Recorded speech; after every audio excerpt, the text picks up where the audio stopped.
6절 가운데 그라는 말이 몇 번 나오는지 세보셨어요? 9번, 제가 9번 혹은 10번 이렇게 계속 반복되는 3인칭의 대명사가 나오는데 누구죠? 우리는 그가 누구인지 금방 알아봅니다. 왜냐하면 우리는 그를 알고 있고 믿고 있고 따르고 있기 때문에 그렇습니다. 그는 다름 아닌 예수 그리스도이십니다. 오늘 본문을 통해서 그가 누구인지를 매우 상세하게 소개하고 있습니다. 그래서 오늘 말씀을 잘 들여다보면서 우리의 믿음이 더욱 공고해지기를 바랍니다. 우리가 믿는데 무조건 믿으면 안 되죠. 알고 믿어야죠. 덮어놓고 믿으면 안 되고 알고 분명히 무엇을, 누구를, 왜 믿는지를 오늘 본문을 통해서 배우고 더 공고한 신앙 위에 서기를 바랍니다.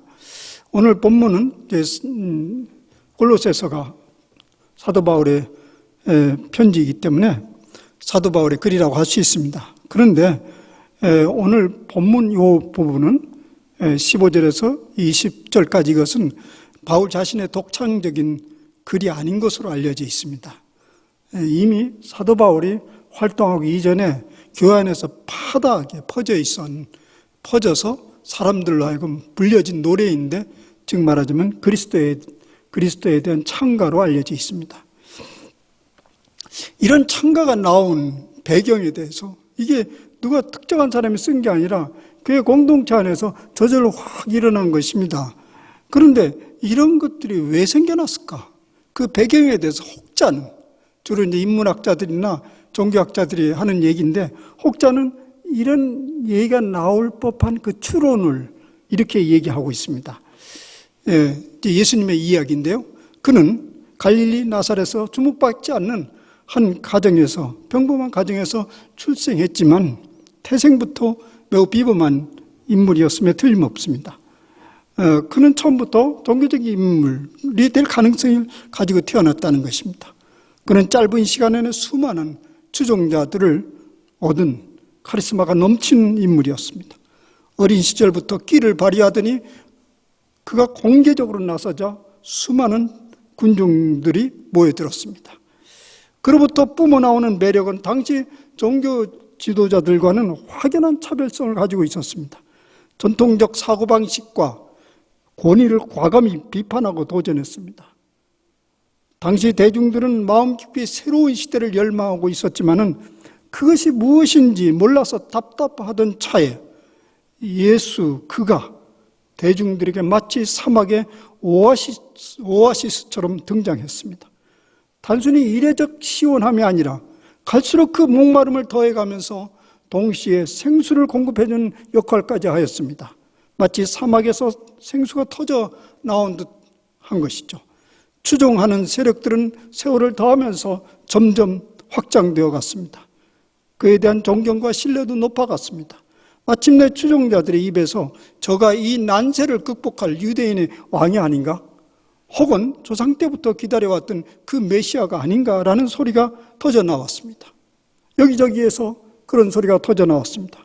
이것이야말로 매우 위험수위를 넘는 영향력이었습니다.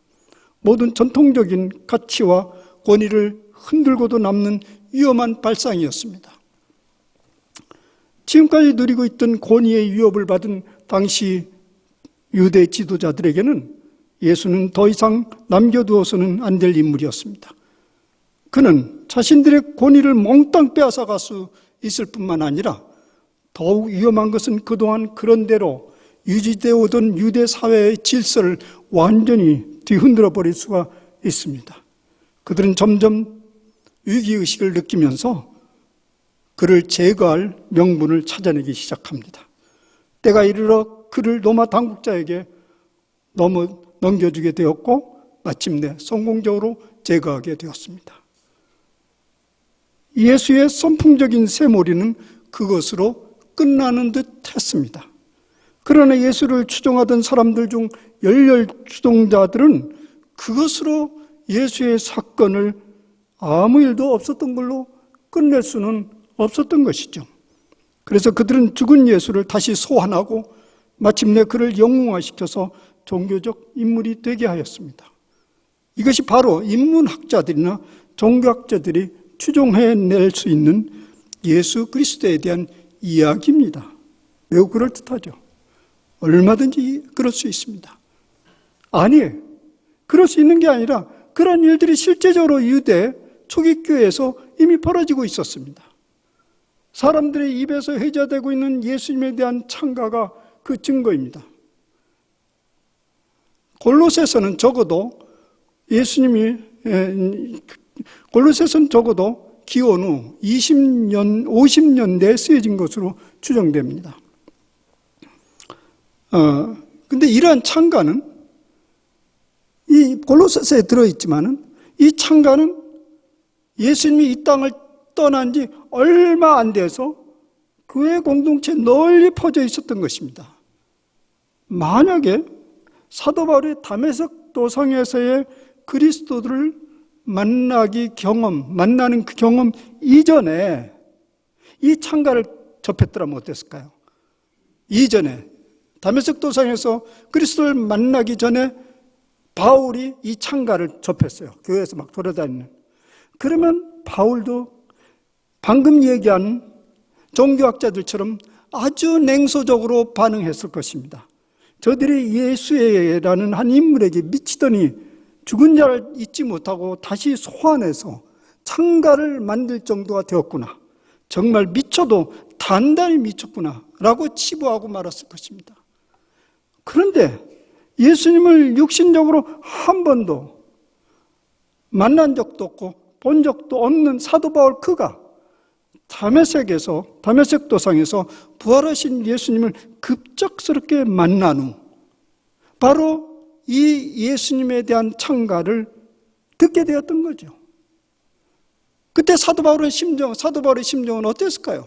그저 다메섹 도상에서 부활하신 예수님을 만났을 뿐이에요.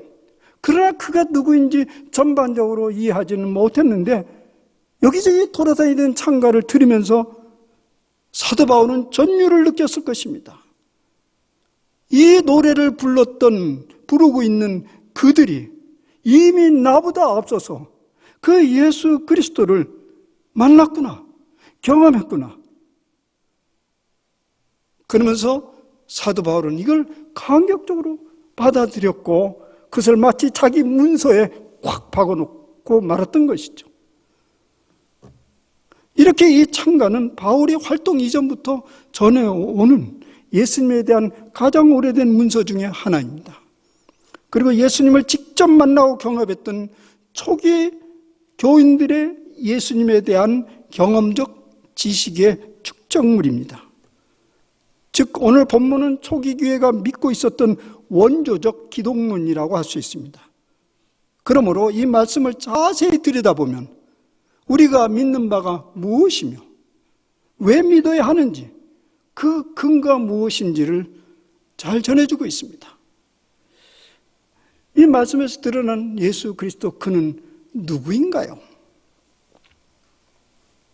오늘 말씀에서 몇 번 또 반복해서 나오는 단어가 있습니다. 그게 뭐냐면 먼저 나셨다. 이렇게 먼저 나셨다.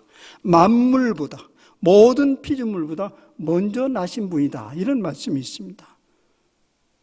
그러면 먼저든 후에든 예수님이 다른 피조물들과 같은 동일한 피조물이라는 말입니까? 피조물보다 먼저 났으니까 먼저 났든 후에 났든 상관없이 피조물 아닙니까? 그럼 예수님이 피조물이라면 예수님을 하나님과 동일한 분으로 믿는 우리의 믿음은 어떻게 되는 것입니까?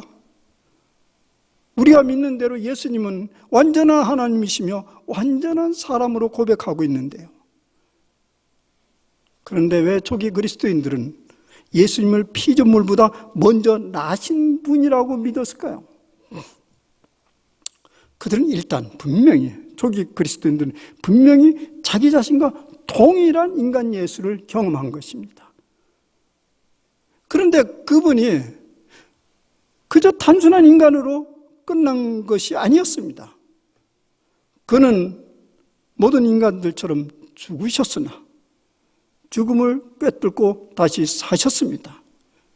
근데 이 죽음과 부활이 우리 인간과 모든 피조물들을 위한 것이었다는 것을 깨닫게 된 거죠. 그런 대속의 죽음과 부활은 인간으로서는 할 수 없는 일입니다. 고로 그는 분명히 하나님이시라는 것을 고백하게 된 거죠. 그런데 왜 피조물로 먼저 났다고 얘기하는가요? 그러면 그가 하나님이라고 한다면 성부 하나님과의 혼돈이 일어나지 않아요. 그래서 그는 만물보다 먼저 창조하셨다고 말하지 아니하고 만물보다 먼저 나셨다라는 표현을 지금 사용하고 있는 것입니다. 굉장히 이 초대교인들이 이 창가를 만들면서 고뇌하면서 가장 적합한 그 언어를 찾아내서 그가 먼저 나셨다. 피조물 중에 최초의 피조물이 아니라 피조물 이전에 계신 분으로서, 맞아요. 피조물 이전에 계셨는데, 그런데 차이는 뭐냐면 하나님과 차이는 그는 하나님과 만물 인간 사이에 중재자로서 처음 나셨다는 거예요. 중재자로서.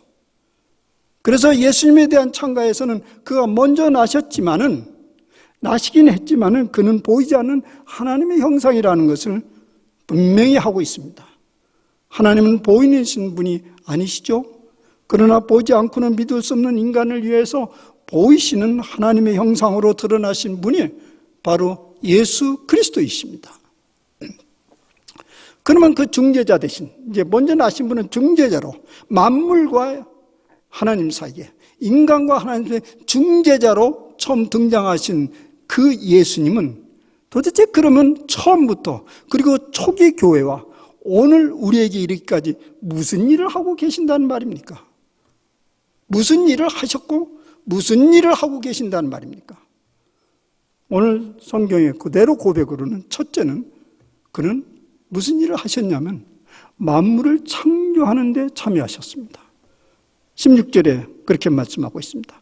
만물이 그에게서 창조되되 하늘과 땅에서 보이는 것들과 보이지 않는 것들을 창조하셨다. 사실 이 말씀은 여기 골로새서에 처음 등장하는 말씀은 아니죠. 요한복음에도 나타납니다. 저자가 다르지만 요한도 이것을 기록하고 있습니다. 태초에 말씀이 계시니라. 이 말씀이 하나님과 함께 계셨으니 이 말씀은 곧 하나님이시라. 그가 태초에 하나님과 함께 계셨고 만물이 그로 말미암아 지은 바 되었으니 지은 것이 하나도 그가 없이는 된 것이 없느니라. 바로 이런 증거로 보면 바로 초기 교회 계속 돌아다녔던 하나의 보편적인 창가였다고 볼 수 있습니다. 예수님은 성부 하나님과 더불어서 창조주 역할을 하셨습니다. 이것이 초기 교회부터 믿어왔던 예수님에 대한 신앙 고백입니다. 예수님은 창조자이십니다. 둘째는 만물을 단순히 지으셨을 뿐만 아니라 이 세상을 단순히 창조하는 데 참여하셨을 뿐만 아니라 이 세상을 다스리는 왕권들과 주권들과 통치자들이나 권세들이나 만물이 다 그로 말미암고 그를 위하여 창조되었다. 이런 얘기입니다. 이 땅을 다스리도록 왕들과 통치자들과 권세자들을 누가 허락했냐는 말입니다. 그것에 대한 답입니다. 예수 그리스도께서 그들에게 그런 권한을 부여하셨다는 얘기예요. 사실 이런 흔적은 고래로부터 인류 역사에 있어 왔습니다. 고대로부터 이 땅을 통치하는 왕들 스스로가 혹은 백성들에 의해서 천자, 하나님의 아들이라고 일컬어졌습니다. 누가 가르쳐줬는지 모르겠습니다. 동서고금을 해서 다 그렇게 일컬었습니다. 고대로부터 왕은 하늘로부터 비롯되었다고 믿어왔습니다. 사극에서 종종 보듯이 하늘에서 큰 별똥별이 나타나거나 그 별이 땅으로 떨어지는 것을 보면 여기저기 점성가들은 왕들의 흥망성쇠를 예측하기도 했습니다. 이렇게 왕과 통치자들에게 신적 권위를 부여했는 거죠. 그런데 실제적으로 백성들이 그 왕들이 하나님이었을 거라고 믿지는 않은 거죠. 왜냐하면 하나님이라면 죽지 않아야 되죠. 그러나 왕들도 병들고 늙고 죽는다는 사실을 잘 알고 있었고 또 목격하기도 했습니다. 그럼에도 불구하고 그 왕들과 통치자들의 행사하는 무소무리의 권력을 보면서 이것은 가히 신으로부터 부여받지 않으면 가능하지 않는 힘이다. 그래서 신적 권위를 부여했던 거죠. 그렇습니다. 그들이 누리는 왕권과 통치권, 권력, 이 모든 것이 하늘부터 비롯되었다는 사실입니다. 오늘 말씀에 하면 이 일들이 예수님으로부터 비롯되었다는 얘기입니다. 권력자 어느 누구도 하늘의 관심에서 비켜나는 인물은 아무도 없다는 얘기입니다. 우린 지금 또 새로운 이 국가 지도자를 뽑기 위해서 준비하고 있습니다. 여러 사람들이 출사표를 냈습니다. 가장 적합한 인물이라고. 그건 각자 자기 생각이지. 근데 우리는 무엇을 합니까? 온 국민이 투표를 해요. 투표를 하는 이유는 국민의 인기를 묻는 게 아니고 사실은 하늘의 뜻을 묻는 거예요. 뭐 옛날부터 우리 말이 있었잖아요. 민심이 천심이다. 바로 이것도 그걸 우리는 지금 구하고 있는 거예요. 세상 사람들 그걸 누가 인기가 있냐, 뭐 누가 앞으로 잘할 거냐, 우리는 하늘의 뜻을 묻는 거예요. 계속 그런 일을 위해서 우리는 기도해야 됩니다. 만물에 대한 하나님의 통치권을 이 땅의 권세자들에게 우리 주 예수님이 위탁한 것입니다. 그래서 이 땅의 질서를 세우고 하나님의 정의를 세우도록 맡겨두신 것입니다. 그래서 이 일을 제대로 하지 못하면 과거에 우리의 개혁자들이나 과거에 우리 신앙의 선배들은요, 과감히 뒤엎을 권한까지 있다고 부여했습니다. 이 일을 맡았기 때문에. 이 일이, 이 권력자들의 모든 일들이 예수님이 개입하시고 계십니다. 이러한 신비들은 세상 사람들에게는 감춰져 있습니다. 그러나 우리들에게는 드러난 신비입니다. 인류의 역사 발전이나 변화무쌍한 창조세계 속에서 성육신하신 예수 그리스도의 신비가 지금 숨겨져 있다는 거예요. 우리 긴 인류 역사와 변화무쌍한 이 세계 창조 속에 이런 기독교적 가르침에 대해서 자연과학자들 상당수는 불편한 속내를 은근히 표현하곤 합니다. 물리적 현상은 그저 물리적일 뿐이지 왜 거기다 대고 이렇게 또 그 복잡한 이론을 붙이냐, 종교적 이론을 붙이냐고 불편한 속내를 드러냅니다. 실제로 만물 안에 다른 어떤 비밀, 그게 뭐 하늘의 비밀이 됐든 무슨 비밀이 됐든 비밀이 숨겨 있든지 자연과학의 법칙은 물리적 법칙일 뿐이다. 비록 그 신비를 모른다 해도 물리적 법칙을 알아낼 수 없는 것도 아니지 않냐. 이게 그들의 불편한 도전입니다. 자연과학자들의 이런 주장이 틀린 것은 물론 아닙니다.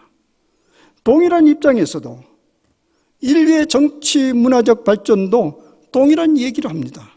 인간의 사회적 활동 속에서 자연스럽게 권력 구조가 생겨나고 문화도 태어나는 법인데 굳이 거기다가 하나님이 개입하셨다, 왜 이런 부찬 사족을 붙이냐. 이게 이제 또 인문학자들이나 인류학자들의 불편한 속내입니다. 그들은 얘기합니다. 그것을 믿는다고 해서 인류의 역사 발전에 달라지는 것도 없으며 그런 신비를 모른다 해도 인간의 권력구조나 문화 이해가 달라지는 것도 아닌데 뭐 굳이 그렇게 하나님 개입하시냐 안 계시냐, 이게 왜 필요하냐 이거죠. 물론 이들의 주장도 일리가 있습니다. 그런데 왜 부디 우리는 예수님이 세상을 창조하시고 예수님 그 통치자들을 허락하셨다는 사실을 초기 교회부터 이제까지 우리는 믿어야 합니까? 물론 그것을 모르고 믿지 않는다고 해도 물리적 법칙이나 사회적 현상을 이해할 수 없는 것은 아니지만 하나 분명한 것은 그것이 지향하는 목표점은 알 수 없습니다. 이 자연세계가 지향하는 그 전국적인 목표점은 어딘가? 이 인류 문화, 이 사회, 정치, 이 모든 권력자들이 지향하는 그 목표점, 그들이 지향하는 게 아니고 하나님이 그들을 통해서 이루고자 하는 그 목표점이 무엇이냐는 자연과학 현상 속에서, 사회적 현상 속에서는 알아낼 수가 없습니다. 그래서 그들은 그저 이런 역사관을 얘기합니다. 순환론적 역사관이나 순환론적 자연관을 얘기합니다. 그저 봄, 여름, 가을, 겨울이 반복되면서 일어나는 그런 순환적 역사관을 얘기하죠. 20세기 최대 과학자 알베르트 아인슈타인의 남긴 몇 마디의 말을 들어보면서 왜 이 만물 속에 숨겨진 하나님의 신비를 믿고 우리는 알아야 되는지를 좀 생각해 보고자 합니다. 어쨌든 과학자들의 말을 한번 들어보자는 얘기죠. 그 중에 대표적인 과학자라고 할 수 있는 아인슈타인은 이런 말을 남겼습니다. 종교 없는 과학은 절름발이며 과학 없는 종교는 장님이다. 왜 그렇게 주장했나요? 그의 다른 말에서 그 이유를 또 추적해 볼 수 있습니다. 이 세상에서 가장 이해할 수 없는 말은 이 세상을 이해할 수 있다는 말이다. 이 세상에서 가장 이해할 수 없는 말은 이 세상을 이해할 수 있다는 말이다. 종교 없이 과학으로 세상을 이해할 수 있다는 말은 가장 어리석은 일이라는 말입니다. 그러면서 그는 이런 얘기를 또 했어요. 하나님은 난해하지만 심술궂진 않다. 나는 우주의 원리가 아름답고 단순한 것이라 굳게 믿는다. 그렇게 내가 끝없이 물리학을 연구하면서 그 전국적 목표점은 그 물리적 세계 속에 신적 신비가 담겨져 있는 것을 찾고자 한다. 그 목표가 무엇인지를 분명히 알고자 한다고 했습니다. 이런 말들 속에서는 만물이 그저 무질서하게 움직이지 아니하고 어떤 목표를 향해서 지금 달려가고 있다는 말입니다. 단지 이 만물이 그저 반복되는 것처럼 방향 없이 막 흘러가는 것처럼 보이는 것은 아인슈타인에 의하면 여전히 우리의 무지 때문이라고 말했습니다. 사실 아인슈타인의 입을 빌리지 않아도요, 성경에는 이미 이런 만물의 존재 의미와 방향과 목표가 있음을 곳곳에서 천명하고 있습니다. 오늘 본문에서도 바로 그러합니다. 만물이 다 그로 말미암고 그를 위하여 창조되었다. 만물이 다 그로 말미암고 그를 위하여 창조되었다. 만물이 어떻게 비롯됐는가를 말하면서 그 만물이 어디로 가는 것을 지금 말하고 있죠. 만물의 목표점이 다름 아닌 예수 그리스도이라는 말입니다. 신학자들 중에는 진화론적 신학을 주장하는 사람들이 있습니다. 이 내용은 너무 복잡하기 때문에 얘기할 수 없고요. 소위 그런 사람들 갖다 과정신학자들이라고 말합니다. 그들도 예수 그리스도를 만물의 완성의 모델로 보고 있습니다. 이건 현대 20세기의 현대 신학에서는 바닥에 인정되는 것입니다. 만물의 완성의 모델은 성육신하신 예수 그리스도. 이런 주장은 신학자들의 독특한 주장이 아닙니다. 사실 제가 미국에서 공부할 때 내 지도 교수, 그분이 이제 여러 가지 이런 문제들을 다루는 사람들 중에 하나였는데요. 그는 여러 종교가들을 만나곤 했어요. 특히 힌두, 동양 종교 많이 접촉을 하면서 바티칸의 자문 역할을 한 분인데, 제가 그분에게 아주 매우 직설적이게 물었습니다. 그 힌두 그 사람들에게 예수 그리스도는 도대체 누구라고 얘기해야 되냐? 그 얘기는 간단했습니다. 제가 볼 때 모든 종교는 인카네이션 된 성육신을 향해서 지금 수렴되고 있다. 그를 향해서 달려가고 있다. 이렇게 얘기했습니다. 그는 굉장히 보수적인 기독교 신자가 아닙니다. 아니, 기독교 신자예요. 그러나 보수적인 분이 아닙니다. 바티칸의 자문을 역할하니까. 근데 자기가 보기에 이제까지 일생 신학을 연구하면서, 종교학을 연구하면서, 영성을 연구하면서 드러나는 사실은 성령이신 그분을 향해서 모든 종교들이 이렇게 수렴하고 있다. 그 중에 굉장히 중요한 사실은 뭐냐면 성경의 얘기입니다. 사실 이 얘기는요, 뭐 그런 신학자들이나 그런 학자들이 말해서 권위가 있는 것이 아니라 성경이 그렇게 말하고 있다는 사실입니다. 이 얘기는 계시록에 그대로 나와 있습니다. 우리 모세권 식구들에게 매우 익숙한 말씀이죠. 보좌 앉으신 이가 이르시되 보라 내가 만물을 새롭게 하노라. 또 이르시되 이루었도다 나는 알파와 오메가요 처음이요 마지막이라. 이거 누구 얘기죠? 이거 누구 얘기입니까? 예수 그리스도의 말씀입니다. 보좌에 앉으신 분, 이제 성전에서 보좌하신 분이 말씀하신 것을 그 요한이 계시로 들은 거죠. 예수가 누구라고요? 만물의 출발과 완성이라는 것이요. 그분이 만물을 출발시키셨고 완성시키십니다. 그러니 만물이 달려가는 목표점도 분명합니다. 하나님과 사람이 하나가 되는 성육신입니다. 그런 세계가 다름 아닌 새하늘과 새 땅입니다. 우리가 소망하는 완성된 하나님의 나라입니다. 성육신하신 그분이 완성이기 때문에 그 방향을 향해서 우리도 가는 거고 만물도 그렇게 가는 것입니다. 지금 우리가 살아가고 있는 세상은 그럼 뭐냐? 알파와 오메가, 처음과 완성의 지금 중간 지점에서 우리가 지금 살아가고 있는데요. 그래서 어떻단 말이냐? 오늘 우리가 이 세상을 볼 때 불합리하고 소망이 끊어진 세상과 같이 보이지만은 온통 뉴스를 들으면 좋은 소리 하나도 안 나오지만 그러나 여전히 세상은 창조의 완성을 향해서 예수님이 끌어가고 있는 세상입니다. 우리 그리스도인들이 그래서 어떤 상황 속에서도 소망을 놓지 않는 이유가 바로 이 때문입니다. 창조를 시작하신 그분이 이 창조 세계를 완성시킬 것입니다. 그런 사실을 완전하게 가장 생생하게 전할 수 있는 곳은 다른 곳이 아닙니다.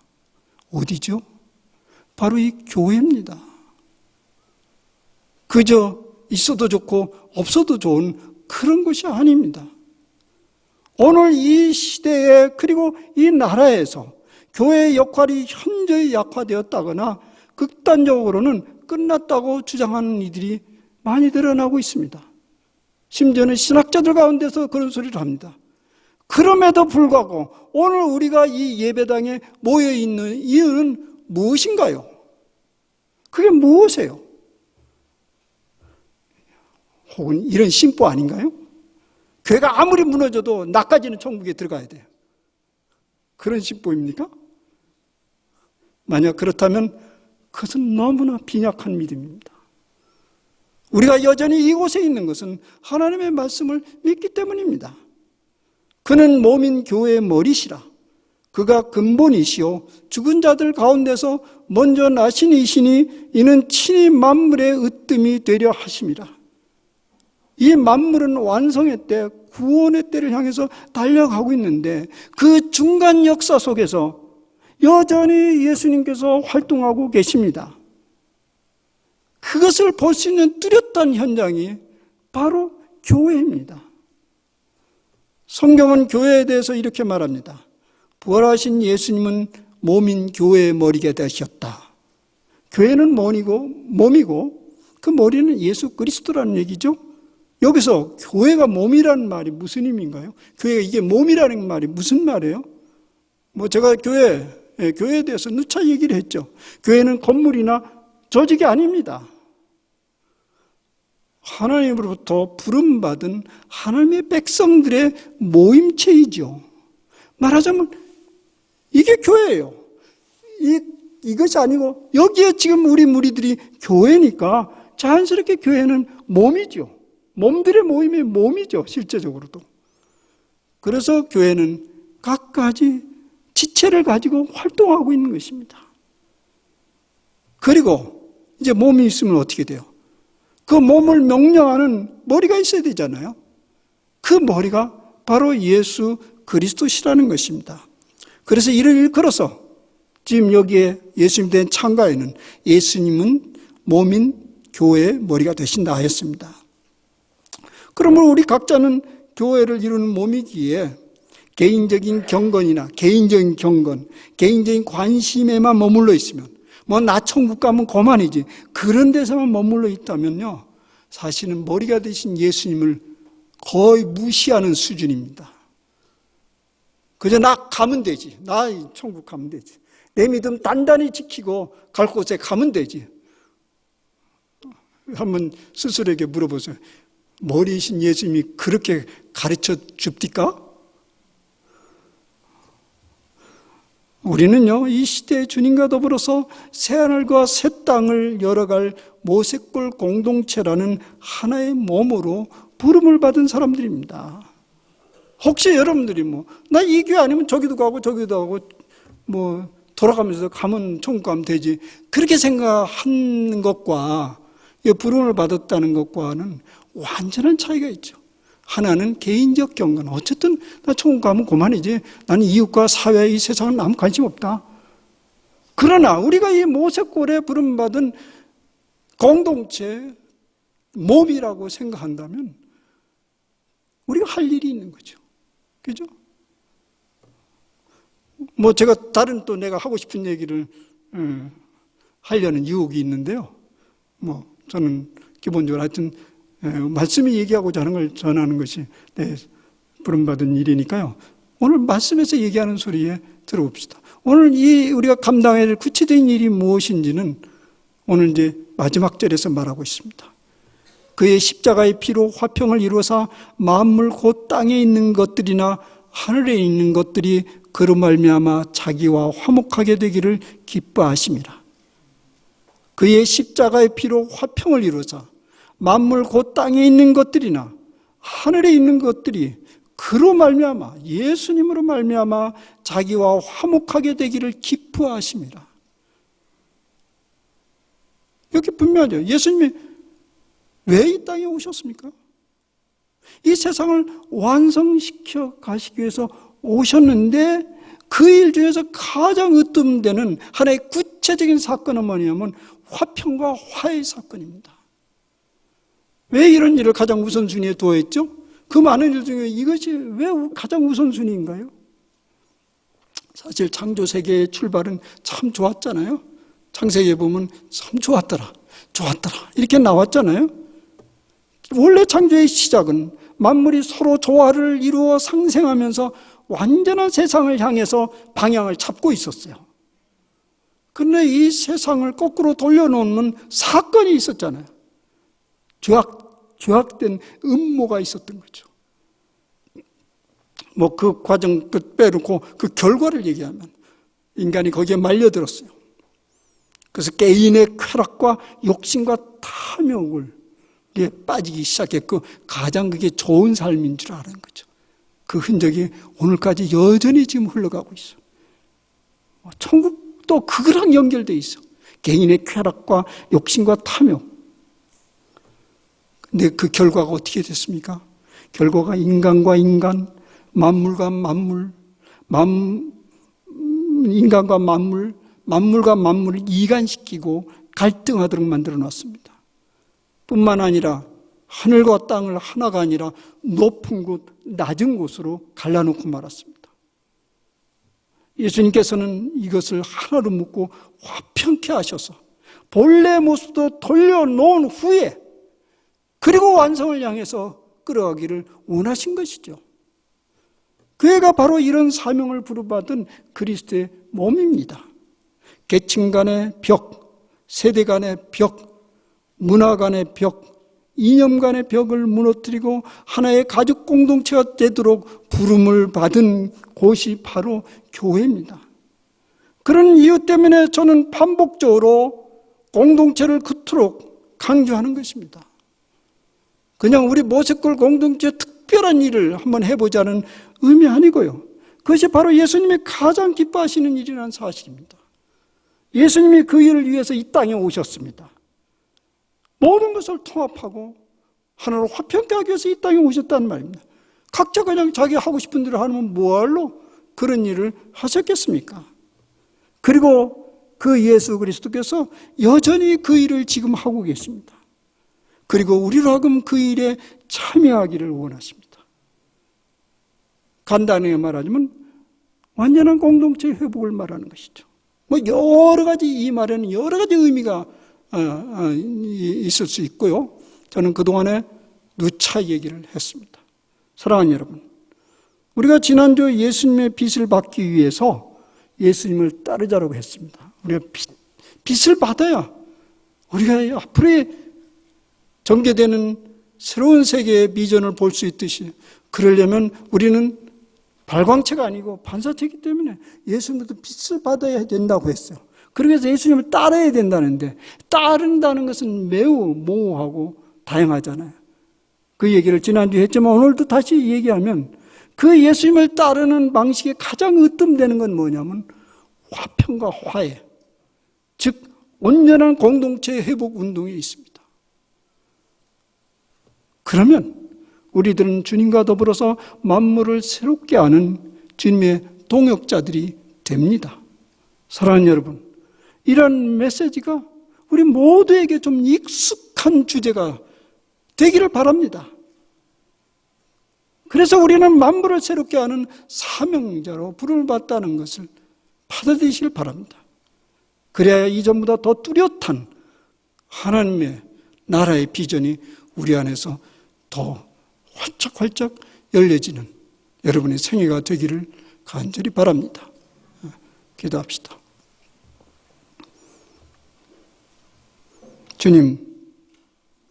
주님을 알지 못하는 이 세상 사람들이 도무지 이해할 수도 없고 받아들일 수도 없는 이런 비밀을 저희들에게 오늘 들려주십니다. 주님, 이 세상에는 이미 말씀이 우리에게 전해준 그 사건들이 곳곳에서 일어나고 있는 것을 보게 됩니다. 아버지 하나님, 이 세상을 하나님과 하나 되는 온전한 세상이 되기 위해서 하나님이 사람이 되셔서 이 땅에 그 일들을 시작하셨습니다. 그리하여 오늘까지 여기에 이르는데 이제 우리로 하여금 그 사역에 참여하도록 불러주십니다. 그러기 위해서 모세골 공동체 교인으로 또 모세골 공동체 교회 몸으로 저희들을 불러주셨사오니 이 일을 잘 이해하고 깨닫고 감당하도록 도와주시옵소서. 그래서 우리 앞에 펼쳐진 하나님 나라의 비전이 성큼성큼 우리의 삶 속에 생애 속에 다가오는 것을 경험하는 저희 남은 생애가 되게 하여 주시옵소서. 예수님의 이름으로 감사하며 기도하옵나이다. 아멘.